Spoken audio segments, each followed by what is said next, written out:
আগে না এসে থাকেন তাহলে তার কিন্তু এই রাস্তাটি চেনার কথা নয়। পুলিশের গুলিতে নিহত হওয়ার আগে মারিশপুনিয়ার দুর্গম মুন্না পাহাড়ে কি করছিলেন সিনহা ও সিফাত, কিভাবে সাজানো হলো ডাকাত, খোঁজা হচ্ছে উত্তর। পুলিশের এজাহারে আরও বলা হয়েছে যে রোহিঙ্গা ডাকাত হাকিমের তৎপরতা রয়েছে। এই চূড়ায় এসে সেই ধরনের কোনো নিদর্শন আমরা দেখতে পাইনি। চট্টগ্রামে ক্রসফায়ারের ভয় দেখিয়ে চাঁদাবাজির অভিযোগে ইন্সপেক্টর লিয়াকত সহ 7 জনের বিরুদ্ধে মামলা, ডিবিকে তদন্তের নির্দেশ। লিয়াকত ওখান থেকে আমাকে তুলে নিয়ে আসছে, সদরঘাট থানায় ঢুকায়ে আমাকে একটা আমার মামলার আসামিকে বাদী সাজাইয়া একটা ভুয়া মামলা দিল। এদের বিরুদ্ধে সরাসরি তদন্তের আদেশ দিয়েছেন এবং এক্সহস্টিভ তদন্ত করতে বলেছেন। দেখছিলেন বিশেষ শিরোনাম, দুপুরের সময়ের সঙ্গে আছি আমি মিজানুর রহমান খবির। এবার অন্যান্য শীর্ষ সংবাদ। দেশে কখনো পরাজিত শক্তির উত্থান ঘটতে দেওয়া হবে না বললেন প্রধানমন্ত্রী। করোনার কারণে বঙ্গবন্ধুর জন্মশতবার্ষিকী উদযাপন করতে না পারায় আক্ষেপ। জাতীয় পরিচয়পত্র নিয়েও জেকেজির সাবরিনার জালিয়াতি, ভিন্ন তথ্য দিয়ে তৈরি করেন দুটি এনআইডি, খতিয়ে দেখতে ইসিকে দুদকের চিঠি।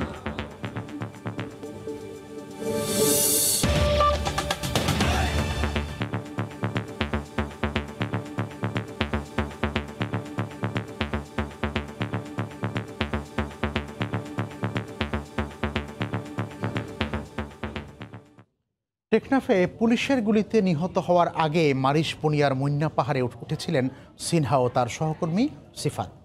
কেন সেখানে ওঠেন তিনি? 4 ঘন্টা ধরে কি করেন সেখানে?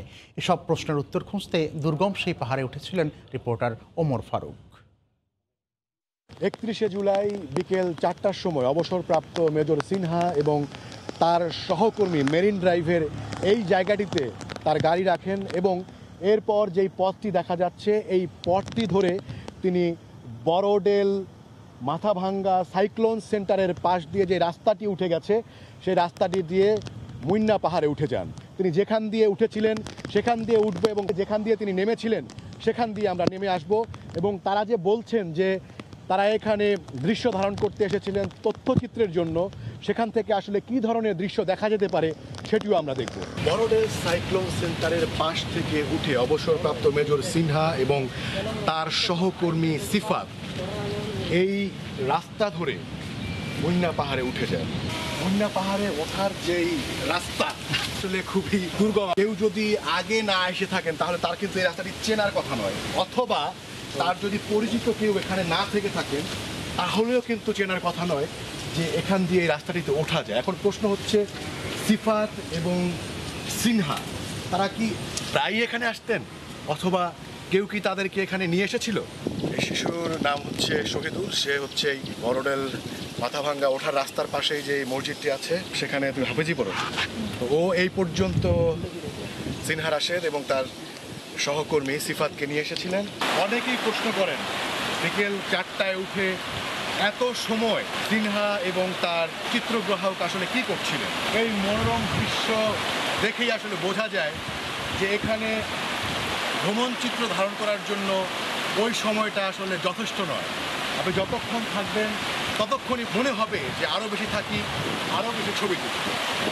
আমরা এই মুহূর্তে আছি পাহাড়ের অর্থাৎ চূড়ায় যাওয়ার মাঝামাঝি পথে। এখান থেকে যেই মসজিদ থেকে বলা হচ্ছে পাহাড়ে ডাকাত দেখা যাচ্ছে, মাইকিং করা হয়েছিল, সেই মসজিদটিও দেখা যায়। অর্থাৎ এই মসজিদের পাশ দিয়েই অবসরপ্রাপ্ত মেজর সিনহা পাহাড় থেকে নেমে গিয়েছিলেন এবং একই জায়গা থেকে যেই রাস্তা দিয়ে তিনি উঠেছিলেন সেটিও আসলে দেখা যায়। ওঠা এবং নামার যে জায়গা সেটির দূরত্ব আসলে খুব বেশি নয়।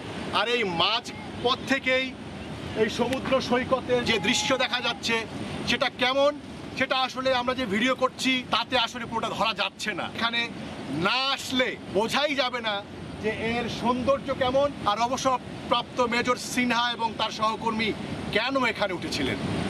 পুলিশের এজাহারে আরও বলা হয়েছে যে এই পাহাড়কে ঘিরে রোহিঙ্গা ডাকাত হাকিমের তৎপরতা রয়েছে, কিন্তু এই পাহাড়ের এই চূড়ায় এসে সেই ধরনের কোনো নিদর্শন আমরা দেখতে পাইনি। যদিও গ্রামবাসীর সাথে আমরা কথা বলেছিলাম এই ঘটনা কভার করতে এসে শুরুতে, তারা বলছিলেন যে কখনো কখনো হাকিম ডাকাতের লোকজন এসে তাদের গরু এবং গৃহপালিত পশু নিয়ে গিয়েছে। ওমর ফারুক, সময় সংবাদ, কক্সবাজার। ভুয়া মামলা দিয়ে দেখানো হয় ক্রসফায়ারের ভয়, এরপর ধাপে ধাপে আদায় করা হয় 2.5 লাখ টাকা। এমন অভিযোগে অবসরপ্রাপ্ত মেজর সিনহা হত্যা মামলার অন্যতম আসামি ইন্সপেক্টর লিয়াকত সহ 7 জনের বিরুদ্ধে মামলা হয়েছে চট্টগ্রামে। মামলাটি ডিসিডিবিকে তদন্তের নির্দেশ দিয়েছেন আদালত। রিপোর্ট শফিকুল আলমের। সিনহা হত্যাকাণ্ডের পর বেরিয়ে আসছে অন্যতম আসামি ইন্সপেক্টর লিয়াকতের আরও কুকীর্তির অভিযোগ। 2014 সালে ক্রসফায়ারের ভয় দেখিয়ে অর্থ আদায়ের অভিযোগে মামলা করেছেন চট্টগ্রামের এক বাসিন্দা। মামলার বিবরণীতে জানা যায়, বন্দরনগরীর পাহাড়তলী থানার একটি মামলা তদন্তের জন্য বাদী SM জসিমকে ডিবিতে নিয়ে যান লিয়াকত। তদন্তের কথা বলে 50,000 টাকা আদায় করেন। পরে আবার 5 লাখ টাকা দাবি করেন ক্রসফায়ারের ভয় দেখিয়ে। পরে তুলে নিয়ে 2 লাখ টাকা আদায় করেন। পতেঙ্গা থানার অফিসার ইনচার্জ কাজী শাহাবুদ্দিন সাহেব যখন দেখছে যে ওয়ারেন্টটা ভুয়া, তখন আমাকে ওখান থেকে ছেড়ে দিল। ওখান থেকে ছেড়ে দেওয়ার পর পুনরায় এসআই লিয়াকত ওখান থেকে আমাকে তুলে নিয়ে আসছে। তুলে নিয়ে এসে সদরঘাট থানায় ঢুকায়ে আমাকে একটা আমার মামলার আসামিকে বাদী সাজাইয়া একটা ভুয়া মামলা দিল। মামলা দিয়ে আমাকে কোর্টে চালান দিল এবং ওই মামলায় আমি 19 দিন জেল খাটছি। মামলা আমলে নিয়ে ডিসিডিবিকে তদন্তের নির্দেশ দেন আদালত। এসআই লিয়াকত রিসেন্টলি দেখা যাচ্ছে বরখাস্ত হয়েছেন। উনি সহ বিষ্ণুপদ পালিত, কাজল কান্তি বৌদ্ধ, জিয়াউর রহমান, এসআই নজরুল, এসআই হান্নান এদের বিরুদ্ধে সরাসরি তদন্তের আদেশ দিয়েছেন এবং এক্সহস্টিভ তদন্ত করতে বলেছেন। তদন্ত যদি বাকি আসামিদের নাম চলে আসে তাদেরকে আসামি হিসেবে অন্তর্ভুক্ত করা হবে মর্মে আদালত মৌখিকভাবে উল্লেখ করেছেন। মামলার এজাহারে 13 জনের নাম উল্লেখ থাকলেও এসপি বাবুল আক্তার, ওসি মর্জিনা বেগম ও প্রণব চৌধুরী এবং এসআই তালাত মাহমুদ, কামরুল ও সন্তোষ কুমারের নাম আমলে নেননি আদালত। শফিকুল আলম, সময় সংবাদ, চট্টগ্রাম। কারো পরামর্শে নয়, স্বাধীনতার জন্য জাতিকে প্রস্তুত করতে 6 দফা ছিল জাতির পিতা শেখ মুজিবুর রহমানের নিজস্ব চিন্তার ফসল। সকালে জাতির পিতার জন্মশতবার্ষিকী উদযাপন জাতীয় বাস্তবায়ন কমিটি আয়োজিত এক কুইজ প্রতিযোগিতার পুরস্কার বিতরণী অনুষ্ঠানে কথা বলেন প্রধানমন্ত্রী শেখ হাসিনা। বিজয় নস্যাৎ করতে আর কখনো দেশে পরাজিত শক্তির উত্থান ঘটতে দেওয়া হবে না বলেও দৃঢ় প্রত্যয় ব্যক্ত করেন সরকার প্রধান। কথা ছিল জাঁকজমকভাবেই উদযাপিত হবে জাতির পিতা বঙ্গবন্ধু শেখ মুজিবুর রহমানের জন্মশতবার্ষিকী, কিন্তু করোনার প্রভাবে ভাটা পড়েছে আনুষ্ঠানিকতায়। কিছু আয়োজন চললেও সেগুলো হচ্ছে ডিজিটাল পরিসরে। জাতির পিতা বঙ্গবন্ধু শেখ মুজিবুর রহমানের জন্মশতবার্ষিকী উদযাপন জাতীয় বাস্তবায়ন কমিটির আয়োজনে ঐতিহাসিক 6 দফা দিবস উপলক্ষে অনুষ্ঠিত অনলাইন কুইজ প্রতিযোগিতার পুরস্কার বিতরণী অনুষ্ঠানটিও ভার্চুয়াল মাধ্যমেই সম্পন্ন হলো। দেশের বিভিন্ন অঞ্চলের বিজয়ী 100 শিক্ষার্থীর হাতে এই পুরস্কার তুলে দেয়া হয়। গণভবন থেকে ভিডিও কনফারেন্সে প্রধানমন্ত্রীর উপস্থিতিতে বিজয়ী 3 জনকে পুরস্কার তুলে দেন কমিটির সভাপতি। প্রধানমন্ত্রী বলেন, দল ও নানা পক্ষের ভিন্ন মত থাকলেও 6 দফার প্রতিটি দাবি জাতির পিতা নিজস্ব প্রচেষ্টায় প্রণয়ন করেছিলেন। পাকিস্তান শাসকদের যেটা দায়িত্ব আছে সে দায়িত্বটা তারা কোনোদিন পালন করেনি বা আমরা সম্পূর্ণ অরক্ষিত ছিলাম। 6 দফা প্রণয়নটা এটা অনেকে অনেকভাবে বলতে চায়, কেউ এর পরামর্শ ওর পরামর্শ, কিন্তু আমি নিজে জানি যেটা সম্পূর্ণ তার নিজের চিন্তার ফসল। কারণ এটা সম্পূর্ণ তার নিজের চিন্তার থেকে এই 6 দফাটা কিন্তু তৈরি করা। মেধা ও যোগ্যতায় সক্ষম হওয়া সত্ত্বেও পশ্চিম পাকিস্তানিদের নিষ্পেষণে বৈষম্যের পাহাড় ডিঙিয়ে স্বাধীনতা অর্জনের পথ তৈরি করেছিলেন জাতির পিতা, বলেন শেখ হাসিনা। ইতিহাস থেকে শিক্ষা নিয়ে জাতির পিতার পদক অনুসরণ করেই আমাদের এগিয়ে যেতে হবে এবং আমাদের এই বিজয়কে সমুন্নত রাখতে হবে। 75-15 আগস্টে পরাজিত শক্তির উত্থান ঘটেছিল, তারা আমাদের বিজয়কে নস্যাৎ করতে চেয়েছিল। যাক, আমি মনে করি আর সেই সুযোগ নেই। করোনার প্রেক্ষাপটে জন্মশতবার্ষিকীর আনুষ্ঠানিকতাগুলোতে সরাসরি উপস্থিত হতে না পারার আক্ষেপও তুলে ধরেন বঙ্গবন্ধু কন্যা। যেহেতু উপস্থিত থাকতে পারতাম তবে আরো খুশি হতে পারতাম। দেবাশিস রায়, সময় সংবাদ, ঢাকা। জাতীয় পরিচয়পত্র নিয়েও জালিয়াতি করেছেন জেকেজি কাণ্ডে কারাবন্দী ডাক্তার সাবরিনা। ভিন্ন তথ্য দিয়ে তৈরি করে নিয়েছিলেন 2টি এনআইডি। দুদক চিঠি দেওয়ার পর বিষয়টি খতিয়ে দেখছে নির্বাচন কমিশন। দায়ীদের খুঁজে বের করে ব্যবস্থা নেওয়া হবে বলে জানিয়েছেন নির্বাচন কমিশন সচিব। নমুনা ফেলে দিয়ে কোভিড রিপোর্ট তৈরির দায়ে কারাগারে জেকেজি হেলথ কেয়ারের চেয়ারম্যান ডাক্তার সাবরিনা আরিফ চৌধুরী। শুরু হয়েছে বিচারিক প্রক্রিয়াও। এবার মিলল ভিন্ন এক প্রতারণার তথ্য। তথ্য জালিয়াতি করে 2 বার ভোটার হয়ে 2টি জাতীয় পরিচয়পত্র তৈরি করিয়ে নেন ডাক্তার সাবরিনা। 2টি এনআইডি কার্ডের তথ্য একেবারেই ভিন্ন।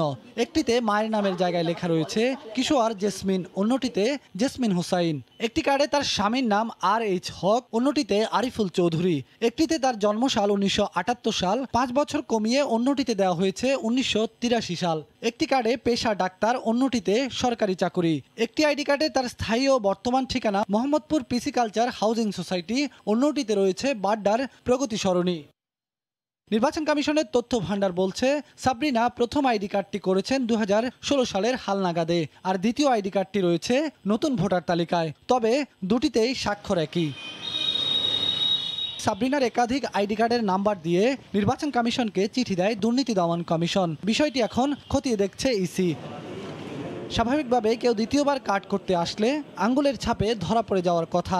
উল্টো করে আঙ্গুলের ছাপ দিয়ে সাবরিনা প্রতারণার আশ্রয় নিয়েছেন বলে ধারণা ইসি কর্মকর্তাদের। এক্ষেত্রে নির্বাচন কমিশনের কোনো কর্মকর্তার যোগসাজশ রয়েছে কিনা তাও খতিয়ে দেখা হবে।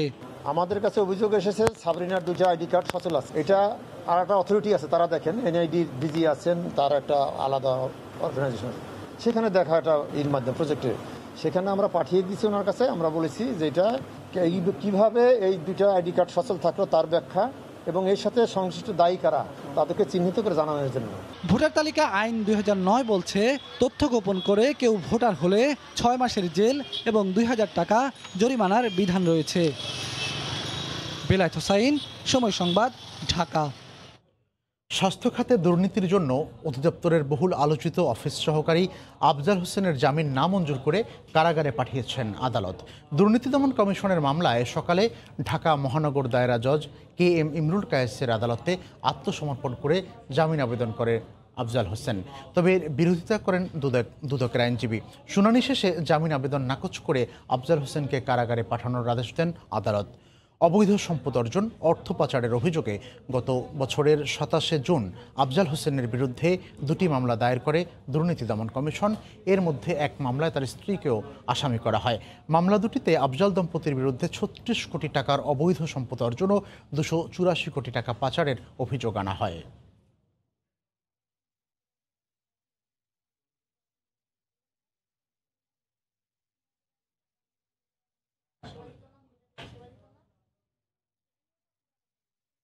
রংপুর সিটি কর্পোরেশনের 49 কোটি টাকার স্ট্রিট লাইটিং প্রকল্পের সব কাজ পেয়েছেন মেয়রের পছন্দের ঠিকাদারি প্রতিষ্ঠান।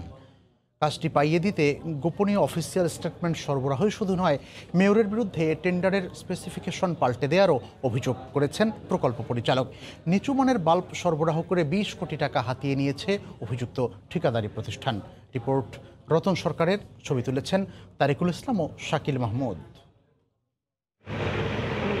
স্ট্রিট লাইটিং প্রকল্পের ইলেকট্রিক্যাল পণ্য ক্রয়ের জন্য 2019 সালের 11 নভেম্বর 8টি প্রকল্পে 48 কোটি 84 লাখ টাকার টেন্ডার আহ্বান করে রংপুর সিটি কর্পোরেশন। 10টি ঠিকাদারি প্রতিষ্ঠান দরপত্র জমা দিলে মেয়রের পছন্দের অ্যাডেক্স কর্পোরেশন লিমিটেড ও মেসার্স খায়রুল কবির রানা 8টি গ্রুপেই হন সর্বনিম্ন দরদাতা। যে দর সিটি কর্পোরেশনের অফিসিয়াল এস্টিমেটের সঙ্গে হুবহু মিলে যায়। পরে অ্যাডেক্স কর্পোরেশন লিমিটেডই পায় 8টি গ্রুপের সবগুলো কাজ। টেন্ডার প্রক্রিয়ার সময় ইলেকট্রিক্যাল শাখার ইনচার্জ ছিলেন একজন উপসহকারী প্রকৌশলী। কার্যাদেশ নিয়ে এরই মধ্যে অ্যাডেক্স কাজ শুরু করলেও এই শাখার বর্তমান ইনচার্জ কিছুই জানেন না।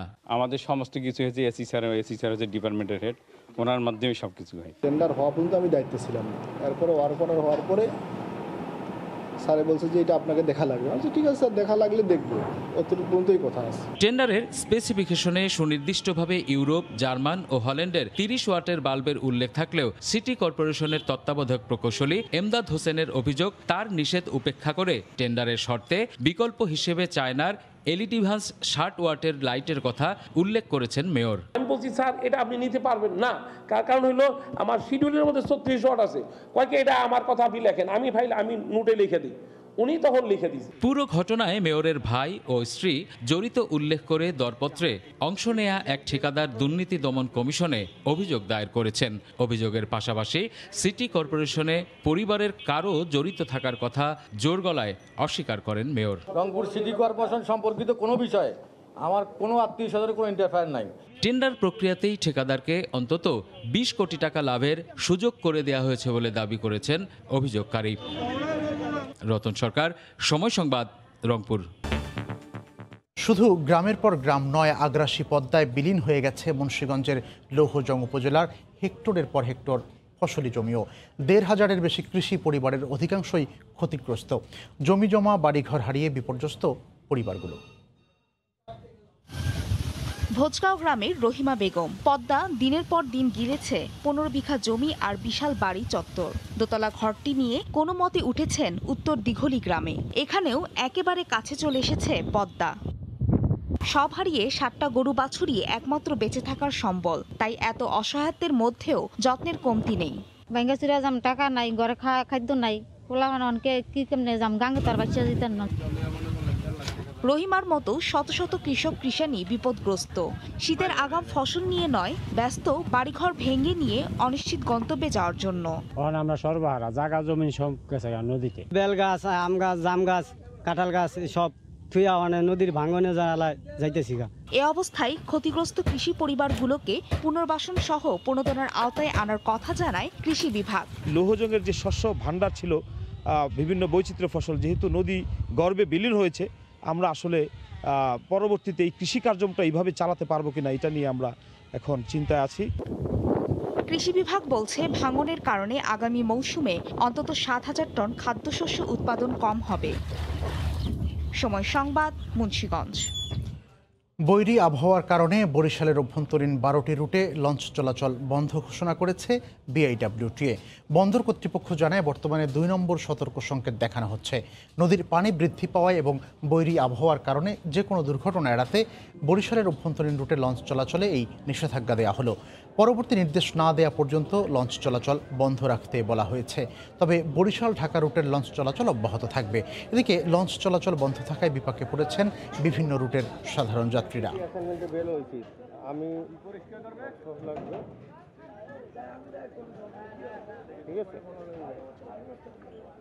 ডাক্তার দেখাতে আসছিলাম, আজকে 3 দিন হয়েছে। এখন বোলার উদ্দেশ্যে রওনা করবো, আসে শুনি লঞ্চ ছাড়বে না। এসে দেখলাম যে মানে লঞ্চ চলাচল বন্ধ, তো একটু ওয়েট করব, দেখি লঞ্চ যদি ছাড়ে তখন, ওয়েদার ভালো হলে যদি লঞ্চ ছাড়ে তখন যাব। বলায় যাবো, এখন যাইতে পারতেছি না, বন্যার কারণে লঞ্চ ছাড়তেছে না। এখন আমাদের কি পরিকল্পনা, মানে লঞ্চ তো আটকে রাখছে। প্রতিকূল আবহাওয়ার কারণে সমুদ্র থেকে ঘাটে ফিরছে মাছ ধরার শত শত ট্রলার। এতে পর্যাপ্ত মাছ আনতে না পারায় লোকসান আতঙ্কে জেলেরা দ্রুত আবহাওয়া অনুকূলে না এলে মাছের দাম বাড়বে বলে আশঙ্কা আড়তদারদের। তবে এখন পর্যন্ত সামুদ্রিক মাছের পাইকারি বাজার বরগুনার পাথরঘাটা মৎস্য অবতরণ কেন্দ্রে পর্যাপ্ত মাছের সরবরাহ রয়েছে বলে জানিয়েছেন ব্যবসায়ীরা। বিস্তারিত জানাচ্ছেন এম এ আজিম, ক্যামেরায় ছিলেন রিপন মালি। আবহাওয়া বিরূপ হওয়ায় মাছ নিয়ে নয়, জীবন বাঁচাতে ঘাটে ফিরেছে শত শত ট্রলার। 70,000 থেকে 80,000 টাকা খরচ করে সমুদ্রে গিয়ে মাছ ভর্তি ট্রলার নিয়ে না ফিরতে পারায় হতাশ জেলেরা। 2 দিন ফিশিং করছি, আর কোনো মাছ আনতে মাছে পাইছি, এত বিক্রি করলে এই টাকা আসবে না। 70,000 টাকার বা খরচা করে গেছি। মাছ বেশি ধরেন 1,050 টাকার মাছ বেশি, আর বেশি বেচতে পারি না। এবছর আমাকে খুবই লস। এবছর দাদন ফাদন জিম্মেদার দেশে মাছ পড়া খুব কম। প্রতিটি ট্রলার থেকে সামান্য করে মাছ উঠলেও একসাথে অধিক ট্রলার আসায় পাইকারি বাজার পূর্ণ সব ধরনের সামুদ্রিক মাছে, ফলে প্রভাব পড়েনি মাছের দামে। আবহাওয়া খারাপের কারণে সব বোট একত্রে চলে আসার কারণে কম পাইলেও মার্কেটে মাছ এক চোটে তো অনেকগুলো মাছ দেখা যায়। মাছের দাম দেখা গেছে যে আপনার এই প্রায় বিগত 1 মাস ধরে যেভাবে আছে একইভাবে আছে, মাছ বাড়তি হইতেছে না, যার জন্য দামও কমতে আছে না। তবে আড়তদারদের আশঙ্কা, দ্রুত আবহাওয়া অনুকূলে না আসলে কদিন পরই আবারও মাছ শূন্য হবে মৎস্য অবতরণ কেন্দ্র। 400-500 বোট আসছে, সবাই 10 কেজি 20 কেজি পাইলে অনেক মাছ আমদানি হয়ে গেছে। এরপর তো কালকে হইতে আর বোট নাই, আর মাছও ঘাটে থাকবে না।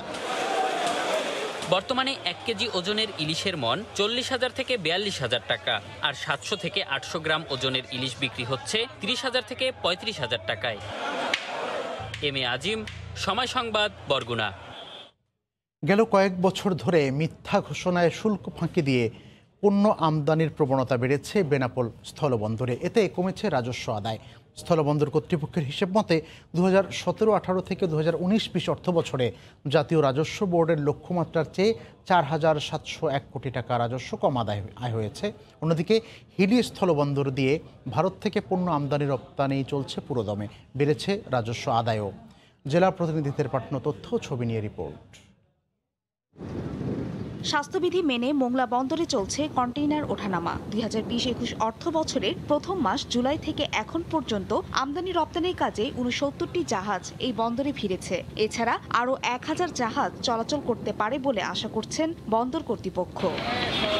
হিলি স্থল বন্দরে পুরোদমে চলছে আমদানি রপ্তানি কার্যক্রম। প্রতিদিন এই বন্দর দিয়ে প্রায় 200 পণ্যবাহী ট্রাক চলাচল করছে। হিলি কাস্টমস বলছে, গেল 7 কর্মদিবসে ভারত থেকে 34,500 মেট্রিক টন বিভিন্ন পণ্য আমদানি হয়েছে, যা থেকে সরকার রাজস্ব পেয়েছে 8,68,73,452 টাকা। হিলি বন্দরে আমরা কাজ করতেছি স্বাস্থ্যবিধি মেনে, দিনপথ আমাদের ভালোই যাচ্ছে। আগে ধরেন টিপ কম ছিল, আমদানি কম ছিল, বসে থাকছি, একদিন পর হয়েছে, এখন আমদানি বেশি, প্রতিদিন হচ্ছে। তবে ভিন্ন চিত্র বেনাপোল স্থল বন্দরে। প্রয়োজনীয় অবকাঠামো উন্নয়ন না হওয়ায় ব্যাহত হচ্ছে বাণিজ্যিক কার্যক্রম। পর্যাপ্ত জায়গার অভাব, আমদানি পণ্য খালাসের জন্য দিনের পর দিন অপেক্ষা সহ রয়েছে নানা অব্যবস্থাপনার অভিযোগ। এছাড়া পণ্য পাচার বন্ধে ব্যবসায়ীরা সিসি ক্যামেরা স্থাপনের দাবি জানিয়ে আসলেও তা কার্যকর হয়নি। ব্যবসায়ী নেতাদের দীর্ঘদিনের দাবি ছিল বন্দরে সিসি ক্যামেরা লাগানো, আজ যে পর্যন্ত তা বাস্তবায়ন হয়নি। 15 দিন 10 দিন 8 দিন দাঁড়িয়ে থাকি, পার্কিংয়ে জায়গা থাকে না, আমরা রাস্তার পরেও থাকি। খোলা আকাশের নিচে পড়ে তার গুণগত মান নষ্ট। এসব অভিযোগের জন্য এই স্থল বন্দরে গত 3 অর্থ বছরে লক্ষ্যমাত্রার চেয়ে 4,701 টাকা রাজস্ব কম আয় হয়েছে। ফাহরিয়া ফারজানা, সময় সংবাদ। করোনাকালে টিউশন ফি অর্ধেক করার দাবিতে মানববন্ধন করেছেন ওয়াইডব্লিউসি স্কুলে অধ্যয়নরত শিক্ষার্থীদের অভিভাবকরা। সকালে রাজধানীর গ্রিন রোডে স্কুল ক্যাম্পাসের সামনেই কর্মসূচি পালন করেন তারা। এর আগে টিউশন ফি কমানোর দাবিতে স্কুলে একটি লিখিত আবেদন জমা দেন তারা। করোনা পরিস্থিতিতে আর্থিক টানাপোড়েনে টিউশন ফি পুরোটা দেয়া কষ্টসাধ্য দাবি করে তা অর্ধেক করার আবেদন জানান অভিভাবকরা। তারা বলেন, অনলাইনে ক্লাস নিয়েই স্কুল থেকে বিকাশের মাধ্যমে পুরো টিউশন ফি পরিশোধের চাপ দেওয়া হচ্ছে। এ বিষয়ে স্কুল কর্তৃপক্ষের বক্তব্য নেওয়ার চেষ্টা করা হলেও কথা বলতে তারা কেউই রাজি হয়নি।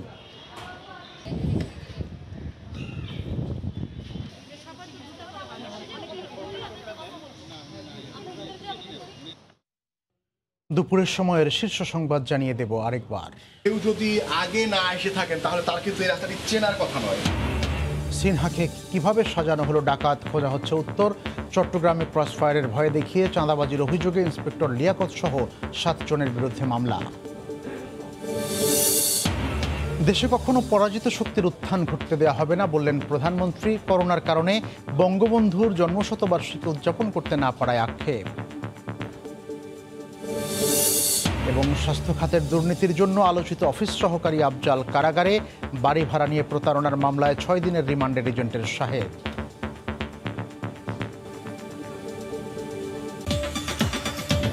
এই ছিল দুপুরের সময়ে। সঙ্গে থাকুন সময়।